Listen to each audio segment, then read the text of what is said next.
एक व्यक्ति पशु पक्षियों का व्यापार किया करता था। एक दिन उसे पता लगा कि उसके गुरु और को पशु पक्षियों की बोली की समझ है। उसके मन में ये ख्याल आया कि कितना अच्छा हो अगर ये विद्या उसे भी मिल जाए तो उसके लिए भी यह फायदेमंद हो।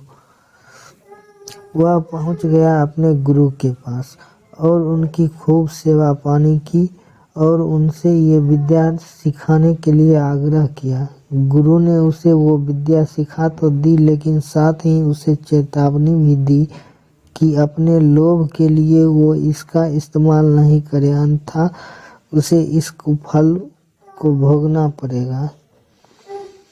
व्यक्ति ने हामी भर दी। वो घर आया तो उसने अपने कबूतरों के जोड़े को यह कहते हुए सुना कि मालिक का घोड़ा 2 दिन बाद मरने वाला है। इस पर उसने अगले ही दिन घोड़े को अच्छे दाम पर बेच दिया। अब उसे भरोसा होने लगा कि पशु पक्षी एक दूसरे को अच्छे से जानते हैं। अगले दिन उसने अपने कुत्ते को यह कहते हुए सुना कि मालिक की मुर्गियां जल्दी ही मर जाएगी, तो उसने बाजार जाकर सारी मुर्गियों को अच्छे दामों पर बेच दिया। और कई दिनों बाद उसने सुना कि शहर की अधिकतर मुर्गियां किसी महामारी की वजह से मर चुकी हैं। वह बड़ा खुश हुआ कि चलो मेरा नुकसान नहीं हुआ।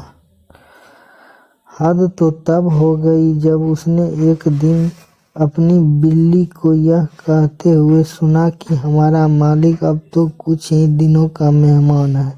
तो उसे पहले तो विश्वास ही नहीं हुआ, लेकिन बाद में अपने गधे को भी उसने वही बात दोहराते हुए सुना तो वो घबरा कर अपने गुरु के पास गया और उनसे बोला कि मेरे अंतिम क्षणों में करने योग्य कोई काम है तो बता दें, क्योंकि मेरी मृत्यु निकट है। इस पर गुरु ने उसे डांटा और कहा कि मूर्ख, मैंने पहले ही तुझसे कहा था कि अपने हित के लिए इस विद्या का उपयोग मत करना, तो क्योंकि सिद्धियां न किसी की हुई है और न किसी की होगी, इसलिए मैंने तुझसे कहा था कि अपने लाभ के लिए और किसी के नुकसान के लिए इनका प्रयोग मत करना।